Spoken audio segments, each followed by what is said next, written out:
أعوذ بالله من الشيطان الرجيم. بسم الله الرحمن الرحيم.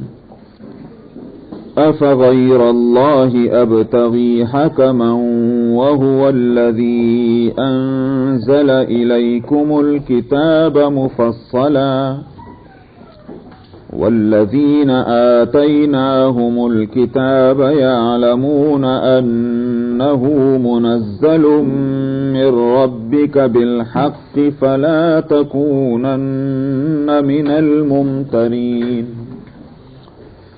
وتمت كلمة ربك صدقا وعدلا لا مبدل لكلماته وهو السميع العليم. وإن تطع أكثر من في الأرض يضلوك عن سبيل الله إن يتبعون إلا الظن وإن هم إلا يخرصون. إن ربك هو أعلم من يضل عن سبيله وهو أعلم بالمهتدين. فكلوا مما ذكر اسم الله عليه إن كنتم بآياته مؤمنين. وما لكم ألا تأكلوا مما ذكر اسم الله عليه وقد فصل لكم ما حرم عليكم إلا ما اضطررتم إليه وإن كثيرا ليضلون بأهوائهم بغير علم. إن ربك هو أعلم بالمعتدين. وذروا ظاهر الإثم وباطنه إن الذين يكسبون الإثم سيجزون بما كانوا يقترفون. ولا تأكلوا مما لم يذكر اسم الله عليه وإنه لفسق وإن الشياطين ليوحون إلى أوليائهم ليجادلوكم وإن أطعتموهم إنكم لمشركون. أومن كان ميتا فأحييناه وجعلنا له نورا يمشي به في الناس كمن مثله في الظلمات ليس بخارج منها كذلك زين للكافرين ما كانوا يعملون. وكذلك جعلنا في كل قرية أكابر مجرميها ليمكروا فيها وما يمكرون إلا بأنفسهم وما يشعرون. وإذا جاءتهم آية قالوا لن نؤمن حتى نؤتى مثل ما أوتي رسل الله أعلم حيث يجعل رسالته سيصيب الذين أجرموا صغار عند الله وعذاب شديد بما كانوا يمكرون.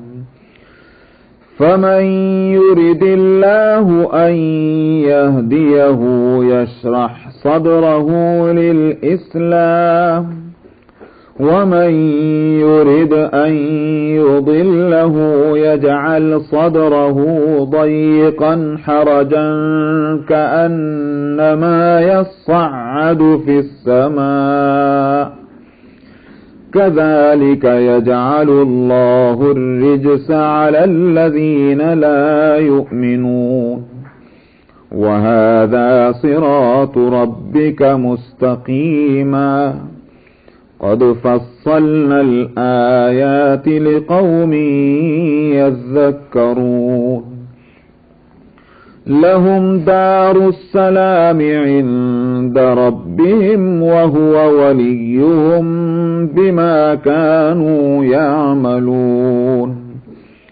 ويوم يحشرهم جميعا يا معشر الجن قد استكثرتم من الإنس وقال أولياؤهم من الإنس ربنا استمتع بعضنا ببعض وبلغنا أجلنا الذي أجلت لنا قال النار مثواكم خالدين فيها إلا ما شاء الله إن ربك حكيم عليم وكذلك نولي بعض الظالمين بعضا بما كانوا يكسبون صدق اللہ العظیم.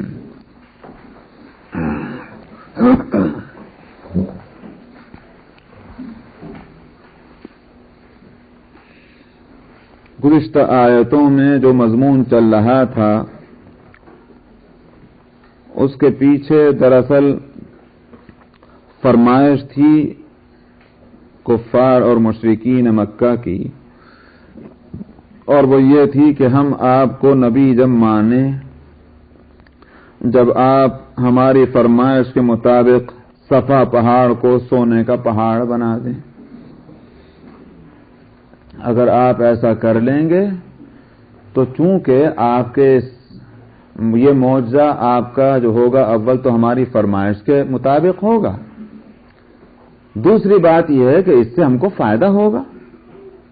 تو ہمارا کوئی فائدہ نہ ہو، ہم پریشانیوں کی زندگی جیسے پہلے سے گزار رہے ہیں ایسے ہی گزارتے رہیں، تو آپ کے نبی ہونے سے کیا فائدہ پھر ہم کو؟ اس لیے صفا پہاڑ سونے کا بنا دیجیے. معلوم ہوا کہ ان کے ذہنوں میں بھی کامیابی کی صورت یہی تھی کہ دنیا ان کی کامیاب ہو جائے، دین ان کے ہاں کوئی چیز نہیں تھی. نبی کو بھی نبی جب ہی مانیں گے جب اس کی وجہ سے ہماری دنیا ٹھیک ہو جائے، تو یہ ان کا ذوق تھا.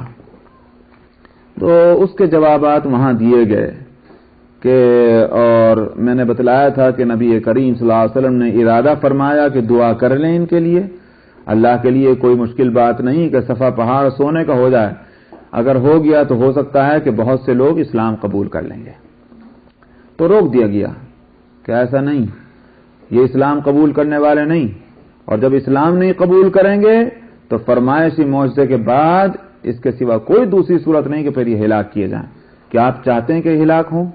آپ نے وہ ارادہ ملتوی کر دیا اور آپ نے پھر دعا نہیں کی. اس کے یہ معنی نہیں ہے کہ ان کی ہدایت کے لیے ایک راہ نکلی تھی، ایک راستہ نکلا تھا اور اس کو قبول نہیں کیا گیا تو اب اس کا مطلب یہ ہے کہ وہ بے قصور ہیں. بھئی وہ ایک بات کہہ رہے تھے کہ فلانی دلیل لائیے، وہ دلیل نہیں دی گئی. اب اگر انہوں نے اسلام قبول نہیں کیا تو اس میں ان کا کیا قصور؟ اوپر سے اللہ میاں خود ہی فرما رہے ہیں کہ یہ کسی طرح اسلام قبول کرنے والے نہیں ہیں، اس لیے کہ دلوں کا معاملہ ہمارے اختیار میں ہے. تو پھر تو وہ بے قصور ہوئے. بات اصل یہ ہے کہ عدالت میں اگر کوئی مقدمہ پیش ہو، دعویٰ کرنے والا اس کے ذمے یہ تو ہے کہ پروف دے اپنے دعوے کے لیے، سمجھ میں آیا؟ پروف دے، ثبوت دے، یہ تو اس کے ذمے ہے. اور جس کے خلاف دعویٰ ہے اس کو پورا یہ حق ہے کہ مدعی جو دعویٰ پیش کرنے والا ہے اس کی طرف سے جو پروف پیش کیا جا رہا ہے اس پر اعتراض کرے. کہ صاحب اس میں یہ غلطی، اس میں یہ غلطی، اس میں یہ غلطی، اس کو حق ہے اعتراض کرنے کا، لیکن یہ حق اس کو نہیں ہے کہ مجھے تو فلانی دلیل چاہیے، فلاں قسم کا پروف ہو تو مانوں گا، نہیں تو نہیں مانوں گا، اس کا حق نہیں کسی کو بھی۔ بات سمجھ میں آ گئی نا؟ جو پروف مدعی پیش کر رہا ہے آپ اس پر اعتراض کریں کہ یہ پروف جو ہے یہ ایکسیپٹیبل نہیں ہے، اس میں یہ خرابی ہے، اس میں یہ خرابی، یوں تو کہہ سکتے ہیں آپ، لیکن یہ نہیں کہہ سکتے کہ میں جب تک اس کے دعوے کو نہیں مان سکتا جب تک فلانے قسم کا پروف نہ دے دے، یہ حق نہیں ہے۔ ٹھیک یہی صورت ہے یہاں بھی کہ نبی کریم صلی اللہ علیہ وسلم کے معجزات آ چکے ہیں، خود قرآن سامنے ہے سب سے بڑا معجزہ، تم اس پر اعتراض کرو اگر تمہارے لیے قابل قبول نہیں، تم بتاؤ کہ جتنے بھی معجزے نبی کریم صلی اللہ علیہ وسلم کے ہیں اس میں کیا کمی ہے، شق قمر کا معجزہ ہو یا خود یہ قرآن پاک کا معجزہ ہو، اس میں کوئی کمی نکالو، اس میں تم کوئی کمی نہیں نکالتے اور کہتے ہی ہو کہ ہمارے فرمائش کے مطابق فلاں قسم کا معجزہ دکھاؤ، اس کا تو تم کو حق نہیں۔ دعوے کا ثبوت اس پر موقوف نہیں ہو سکتا کہ کوئی شخص یوں کہے کہ اس طرح کا پروف لائیے تو دعویٰ آپ کا قابل قبول ہے، یہ نہیں۔ تو دعویٰ نبی کریم صلی اللہ علیہ وسلم کا جو ہے دین کے تعلق سے وہ تو ثابت ہو چکا ان معجزات کے ذریعے سے، جو معجزات انہوں نے پیش کیے ہیں، تم اس پر اعتراض نہیں کر رہے۔ اب یہ ہے دھاندلی کہ یہ کہنا کہ ہم اس کو تو نہیں مانتے، فلاں قسم کا لاؤ، اس کا نام ہے دھاندلی۔ دھاندلی کرنے والوں کی بات جو ہے اس کو کون مانے گا؟ اس لیے کہ دھاندلی پسند انسان جو ہے آج آپ اس کی ایک بات مان لیں، اور جب دھاندلی ہی اس کو کرنی ہے تو کل کو دوسری دھاندلی کرے گا۔ بات سمجھ میں آ گئی نا؟ یہ ہے وہ وجہ جس کی وجہ سے قرآن پاک نے ان کی اس بات کو رد کر دیا اور مانا نہیں۔ معقول ہے یہ بات؟ اس لیے کہ جو دھاندلی کر رہا ہے تو وہ اب بھی کرے گا، کل کو پھر اور کر لے گا۔ چنانچہ گزشتہ انبیاء علیہ الصلاۃ والسلام کے تعلق سے یہ واقعات قرآن پاک میں موجود ہیں کہ جب انہوں نے معجزہ دکھلایا تو انہوں نے یوں کہہ دیا کہ یہ تو جادو ہے۔ یہ دھاندلی کی بات ہوئی نا کہ حضرت موسیٰ علیہ الصلاۃ والسلام نے جب معجزہ دکھلایا لوگوں نے کہا کہ یہ جادو ہے، جادو ہے تو جادو کا مقابلہ جادوگروں سے ہوگا۔ چنانچہ سارے ملک کے بڑے بڑے جادوگروں کو اکٹھا کر لیا گیا، کرو اس کے جادو کا مقابلہ، اور یہ بڑے ظالم ہیں، ہمیں اپنے ملک سے نکالنا چاہتے ہیں، یوں کرنا چاہتے ہیں۔ سارے ملک کے جادوگر آ گئے، لیکن جادوگر آ گئے تو کیا ہوا؟ جادوگروں نے لوہا مان لیا اور کہہ دیا کہ یہ جادو نہیں جو موسیٰ دکھا رہے ہیں۔ موسیٰ علیہ الصلاۃ والسلام جو کچھ دکھلا رہے ہیں یہ ہرگز جادو نہیں، ہم لوگ جادو کے فن کے ماہر ہیں، ہم سمجھتے ہیں کہ جادو کس چیز کو کہتے ہیں، یہ تو ہو سکتا ہے کسی کا جادو اونچا کسی کا جادو نیچا، لیکن یہ فنکار جو ہیں وہ کہہ رہے ہیں کہ یہ جادو نہیں، جادو سے الگ کوئی چیز ہے۔ لیکن وہ جو دھاندلی والے تھے وہ کیا کہتے رہے؟ اوہو یہ تو معلوم ہوتا ہے ایک ہی گروپ ہے، سمجھ میں آیا؟ یہ موسیٰ ان کا بڑا استاذ ہے، یہ سب کے سب نے ایک چال چلی ہے کہ تم ہار جانا اور میں جیت جاؤں گا تاکہ میری بات آگے چلے، تم سب کو سزا ملے گی۔ اس کا نام کیا ہے؟ اس کا نام دھاندلی ہے۔ اگر موسیٰ علیہ الصلاۃ والسلام اپنا گروپ پیش کرتے کہ ٹھیک ہے بھائی تم جادوگروں کو چاہتے ہو، میں نام دے دوں، لاؤ ان کو لے آؤ، تو بے شک کہہ سکتے تھے۔ وہ جادوگر سلیکٹڈ ہیں کس کے؟ فرعون کے۔ ان سلیکٹڈ جادوگروں کے بات کو نہ ماننا اور پھر بھی وہی کہنا کہ یہ تو سب کے سب بڑے جادوگر ہیں، تو اس کا مطلب یہ دھاندلی ہے۔ تو دھاندلی کرنے والا آدمی کوئی معقول بات نہیں مان سکتا، کتنی بھی آپ معقول دلیلیں دیں۔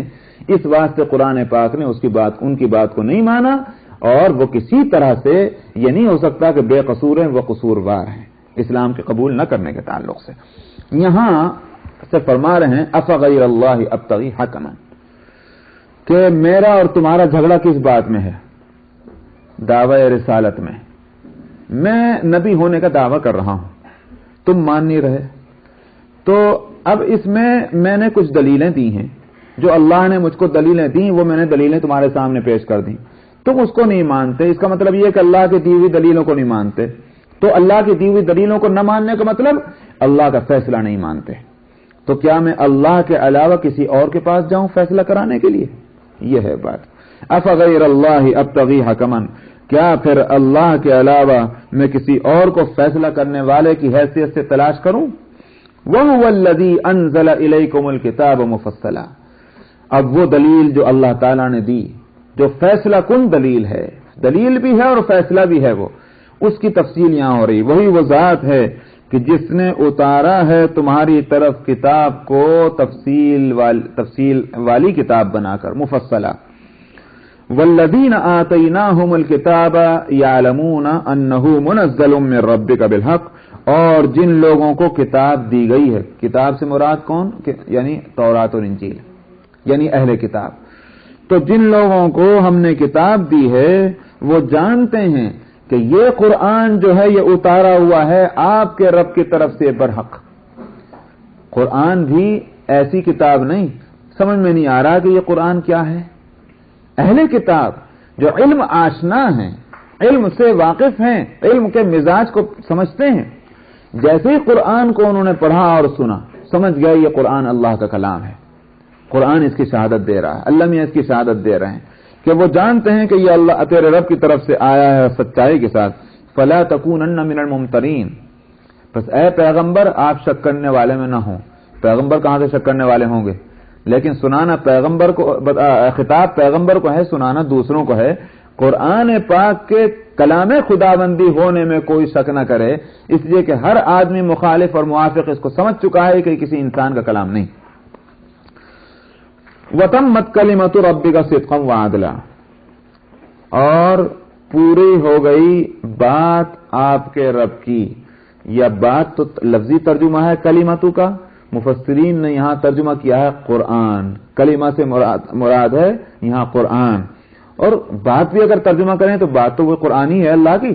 اللہ کی بات کیا ہے؟ قرآن. تو اس لیے وہی مراد ہے.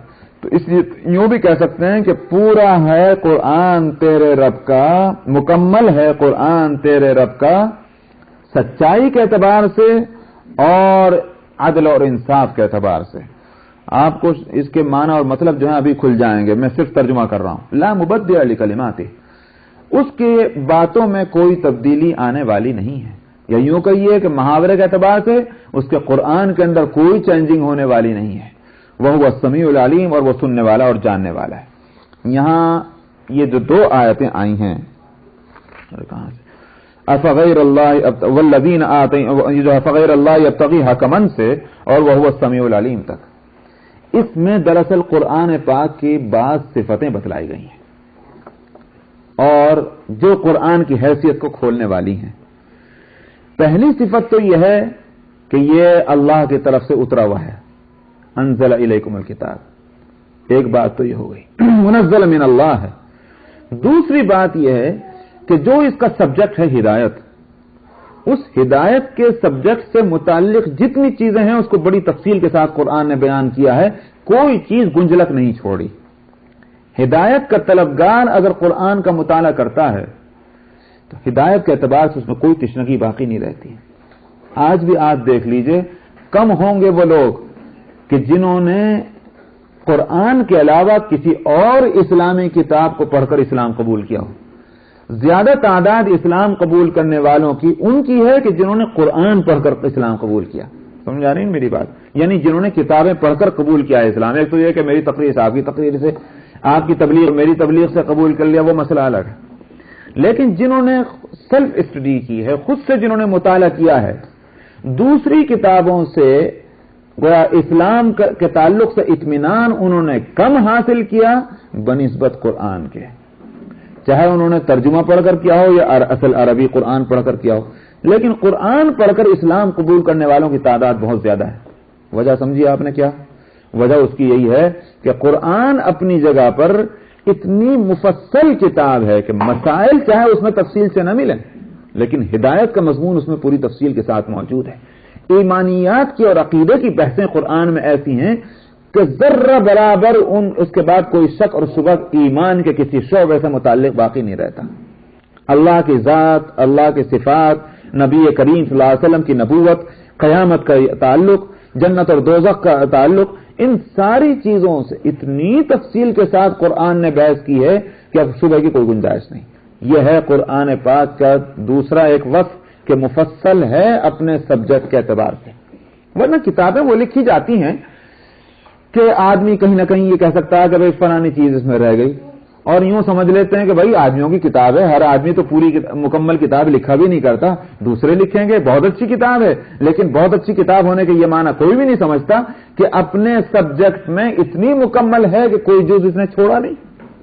یہ قرآن کا کمال ہے کہ قرآن اپنے سبجیکٹ کے اعتبار سے مکمل ترین کتاب ہے، مفصلہ۔ ایک صفت یہ ہوئی۔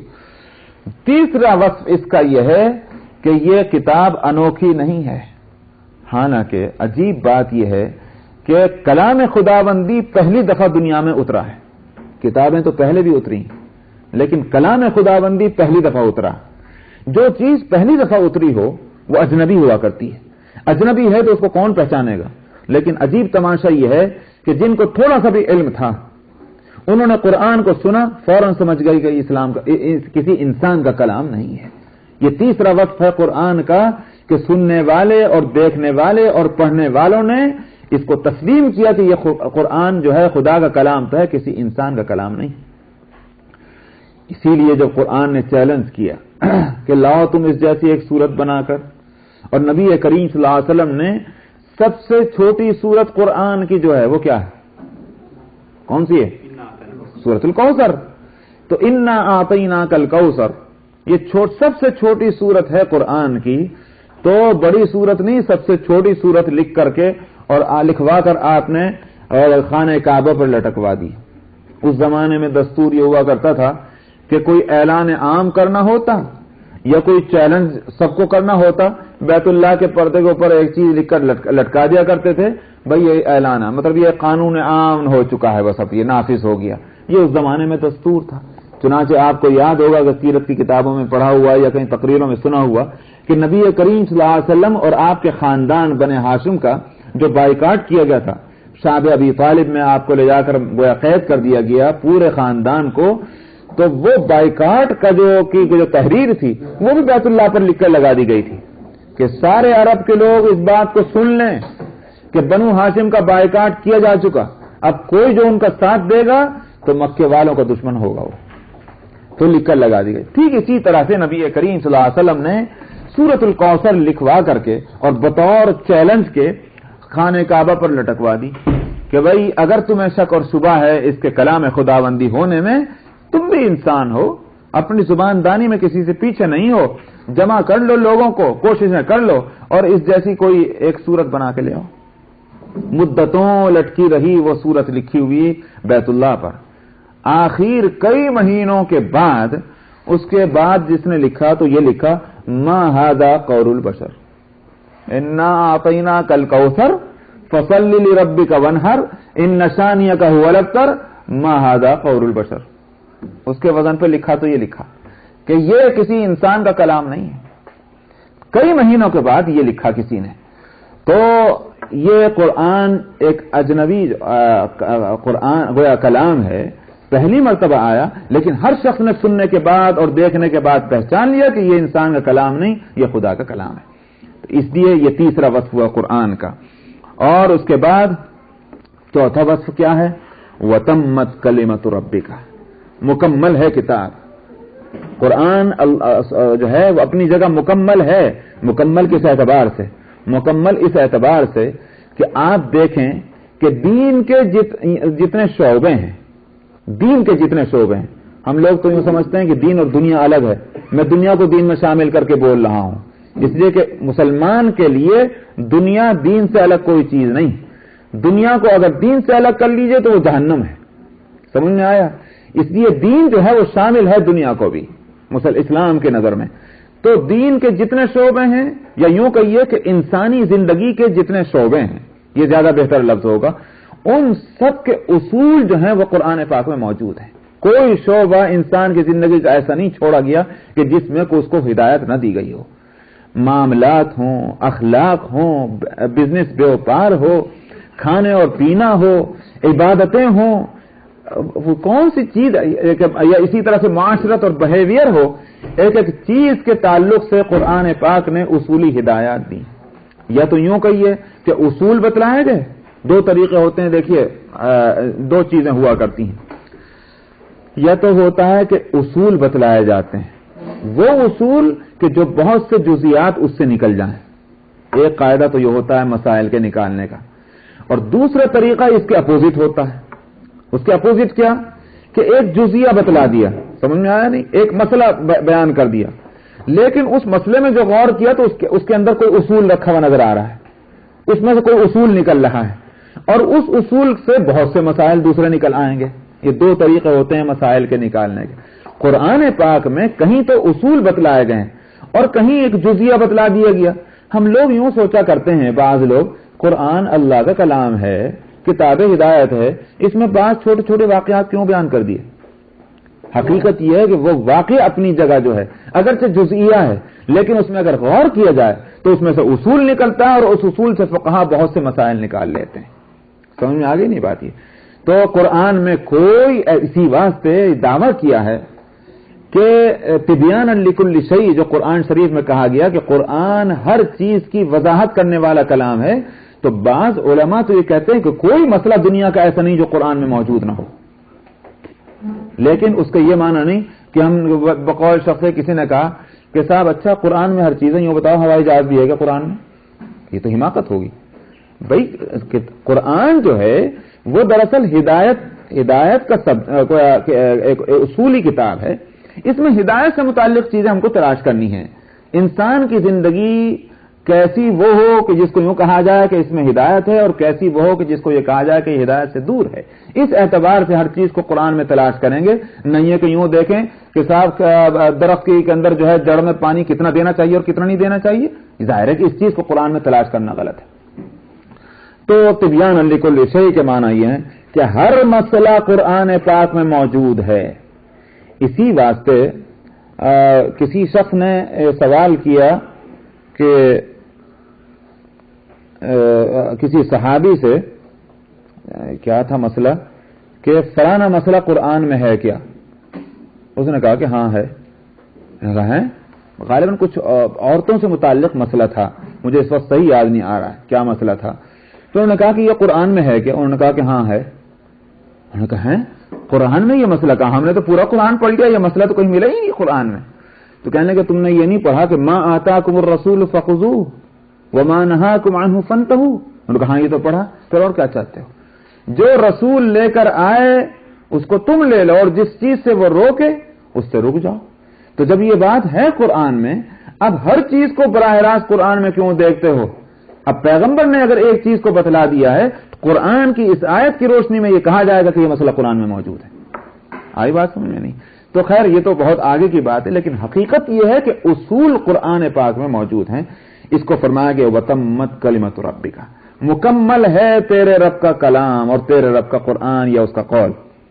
پھر قرآن پاک کو دیکھا جائے تو اصولی طور پر اس میں دو مضامین ہیں، یا تو پچھلی امتوں اور پچھلی قوموں کے احوال بیان کیے قرآن نے، اور ان کے حالات بیان کر کے یہ بھی بتلایا کہ ان کا انجام کیا ہوا، وہ عذاب کے مستحق قرار پائے یا اجر کے مستحق قرار پائے، یا تو یہ مضمون ہے قرآن کا۔ یا پھر دوسری قسم قرآن کے مضمون کی کیا ہے، اس میں کچھ احکام اور مسائل بیان کیے گئے ہیں۔ وہ مسائل کسی چیز سے متعلق ہوں، معاشرت سے متعلق ہوں، معاملات سے متعلق ہوں، اخلاق سے متعلق ہوں، یا عبادات سے متعلق ہوں۔ تو یہ احکام ہیں، یا پھر گویا یوں کہیے کہ اقوام عالم کے جو ہیں حالات ہیں، اور ان کے کیا ان کا نتائج مرتب ہوئے، اس کو قرآن نے بیان کیا۔ گزشتہ واقعات کو بیان کرنے میں قرآن سچا ہے۔ کوئی واقعہ ایسا نہیں ہے کہ جس کے بارے میں دنیا کا کوئی فرد یا دنیا کی کوئی قوم یہ کہہ دے کہ قرآن نے فلاں واقعہ جو بیان کیا جھوٹ ہے۔ سمجھ میں آئی نہیں بات؟ اس اعتبار سے تو قرآن کا وصف ہے صدق، سچا ہے قرآن۔ اور جو احکام اور مسائل قرآن نے بیان کیے اس میں خاص قسم کا توازن، ایک بیلنس ہے۔ یہ نہیں ہے کہ کچھ احکام تو وہ ہیں کہ انسان ان پر عمل ہی نہیں کر سکتا، ناممکن ہے، انسان کے اختیار سے باہر ہیں اس پر عمل کرنا۔ کچھ مسائل تو ہیں، اور کچھ مسائل ایسے ہیں کہ ان کو دین کا مسئلہ ہی کہنا مشکل نظر آئے۔ یہ جو بیلنس نہ ہونا ہے، یہ قرآن کے اندر یہ بات نہیں۔ قرآن نے جو احکام اور مسائل دیے ہیں، اگر ان سارے مسائل کو دیکھا جائے تو ایک دوسرے کے اندر ربط اور کنیکشن اور جوڑ نظر آئے گا، اور وہ سب کے سب انسان کے گویا قدرت عمل کے اندر، فعل کے اندر ہوں گے۔ انسان عمل کرنا چاہے تو اس پر عمل کر سکتا ہے۔ اس اعتبار سے دیکھا جائے تو قرآن کے اس حصے کا وصف کیا ہوگا؟ عدل. عدل جو ہے اس کے دو معنی ہیں. ایک تو آتا ہے عدل انصاف کے معنی میں، ظلم کے مقابلے میں، کہ قرآن پاک میں جو احکام دیے گئے نہ اس میں کسی طرح کا ظلم نہیں، اونچ اور نیچ نہیں ہے، بلکہ درمیان، یوں کہیے کہ بہت ہی انصاف پسند قوانین اس میں بنائے گئے. مثلا تھوڑی دیر کے لیے میں آپ کو ایک مثال دیتا ہوں. فرمایا کہ جزاء سیئۃ سیئۃ مثلها فمن عفا واصلح فاجرہ علی اللہ. ایک آیت ہے قرآن شریف کی. عجیب بات یہ ہے کہ اس ایک آیت کے اندر قیامت تک پیدا ہونے والے انسان جتنے مزاج کے ہو سکتے ہیں ان سارے مزاج کے مطابق جو بہیویئر ہو سکتا ہے ان سب کو سمیٹ لیا گیا اس اندر ایک آیت کے اندر. دیکھیے کچھ لوگوں کا مزاج تو ایسا ہوتا ہے کہ جیسا ان کے ساتھ کرو فوراً ویسے ہی جواب دیں، اس کے خلاف جو ہے وہ اس کو غلط سمجھیں. آپ نے تھپڑ مار دیا، ان کی تسلی ہو ہی نہیں سکتی جب تک آپ کو ویسی سزا نہ دلوا دیں. سمجھ میں آیا؟ اگر آپ کہیں کہ بھائی غلط بات ہے، انہوں نے کہا کہ ایسی غلط بات بھی غلط ہے، ایسی بات ہی غلط ہے جس کو تم کہہ رہے ہو یہی صحیح ہے. ظلم کے بدلے میں جو ہے اس کو سزا ملنی ہی چاہیے. کچھ لوگ تو اس کو معقول سمجھتے ہیں، خاص طور پر گرم مزاج لوگ ہیں. گرم مزاج آدمی تو ایسے قانون کو قبول نہیں کر سکتا کہ ایک گال ادھر پہ تھپڑ کھا کے دوسرا کہہ دے لے ادھر بھی مار لے. گرم مزاج آدمی اس کو پسند نہیں کرے گا. وہ تو برابر کی ٹکر چاہتا ہے. وہ یہ کہتا ہے کہ کوئی میں بزدل ہوں، بزدل ہوگا وہ شخص جو ہے دوسرا گال پیش کر دے اپنے تھپڑ کھانے کے لیے. اگر تھپڑ مارا ہے ظالمانہ طور پر اس کو سزا ملنی چاہیے. ایک مزاج تو یہ ہوتا ہے. دوسرا مزاج کیا ہوتا ہے؟ معاف کر دو. سمجھا؟ ایسا معاف کر دیا اس نے، چلو تھپڑ کھا کے بھائی تھپڑ مار دیا، اس نے برا کیا، میں کہیں کو بدلا لیا. دوسرا مزاج یہ ہو سکتا ہے. تو یہ دو بالکل مقابل کے مزاج ہیں. ایک ہے درگزر کرنے کا اور دوسرا ہے بالکل بدلہ لینے کا. دو مزاج ہی ہو سکتے ہیں دنیا میں. قرآن کی اس آیت کے اندر آپ دیکھیے دو نہیں بلکہ تیسری بات بھی اس کے اندر رکھی گئی ہے جس کا کوئی تصور نہیں تھا. فرمایا کہ برائی کا بدلہ اسی جیسی برائی سے ہے. یہ تو ہے پہلا درجہ قانون کا. لیکن اگر اسی پر ختم ہو جاتا تو لوگ یوں کہتے قرآن کا کیا کمال، اس سے بہتر قانون تو حضرت عیسیٰ علیہ السلام کو جو شریعت دی گئی تھی وہ ہے. کیا ہے اس میں کہ بائبل میں آج بھی دیکھ لیجئے کہ حضرت عیسیٰ علیہ السلام نے جو ہدایت دی تھی اخلاقی اپنے ماننے والوں کو، فرمایا تھا اگر کوئی تمہارے منہ پر ایک گال پہ تھپڑ مارے دوسرا گال پیش کر دو. حواریوں کو یہ ہدایت دی تھی. تو لوگ یوں کہتے ہیں کہ بھئی قرآن میں تو برائی کا بدلہ برائی لکھا ہے، اس سے بہتر قانون تو بائبل کا ہے. اس لیے فرمایا فمن عفا، جس نے معاف کر دیا. اور معلوم ہوا کہ یہ تو دوسرا درجہ ہے جو پایا جاتا ہے دنیا میں اور پایا جا سکتا ہے. لیکن جس سے آنکھیں بند تھی تیسرا درجہ وہ ہے وہ اصلح، جس نے نہ صرف یہ کہ برائی کا بدلہ برائی سے لیا، معاف کیا، معاف کرنے کے بعد جس نے ظلم کیا تھا اس کی اصلاح کی فکر میں لگ گیا کہ آج اس نے مجھ پر ظلم کیا ہے، ٹھیک ہے یہ کسی اور پر ظلم نہ کرے، لہذا اس کے راستے کو بدل دینا چاہیے، اس کے طریقے کو چینج کر دینا چاہیے. اس فکر میں لگ گیا. فرمایا کہ فاجرہ علی اللہ، اس کا اجر اللہ پر ہے. اور دیکھیے پیرا قرآن پاک کی اس آیت کا پہلا درجہ جو تھا اس کو تو قانون کی شکل دی گئی. آپ ان الفاظ پڑھیں پھر سے. جزاء سیئۃ سیئۃ مثلھا، یہ ہوا قانون کہ برائی کا بدلہ اسی جیسی برائی سے ہے. یہ قانون کی زبان ہے. اب اس کے بعد قانون سے اوپر کا درجہ ہے. اس کو کس طرح کہتا ہے؟ پھر جس نے معاف کر دیا اور اس نے اصلاح بھی کی فاجرہ علی اللہ، اس کا اجر جو ہے وہ اللہ کے اوپر ہے. یہ قانون سے اوپر کی چیز ہے. تو تین درجے کسی طرح سے بنائے جا سکتے تھے. چوتھا درجہ تو کسی طرح قانون کے اندر نہیں آ سکتا کہ مارا ایک تھپڑ جواب میں مارا دو، یہ تو ظلم ہے. تو اس سے تو قرآن انکار روکتا ہے. لیکن جو قانون کے درجے میں جو چیز آتی تھی اس کو بھی لے لیا اور قانون سے اوپر کا درجہ جو اخلاقی ہے اس کو بھی لے لیا. تو یہ قرآن پاک اس اعتبار سے اگر دیکھا جائے تو اس میں اعتدال پایا جاتا ہے. قوانین کے اندر جو ہے اس میں انصاف پایا جاتا ہے اور اعتدال بھی پایا جاتا ہے. عدل کے ایک معنی انصاف کے ہیں اور دوسرے معنی اعتدال کے، یعنی میانہ درمیانی درجے کے، نہ اونچ اور نہ نیچ. تو یہ دونوں چیزیں اس کے اندر پائی جاتی ہیں قرآن شریف کے اندر. تو اس اعتبار سے قرآن مکمل ہے.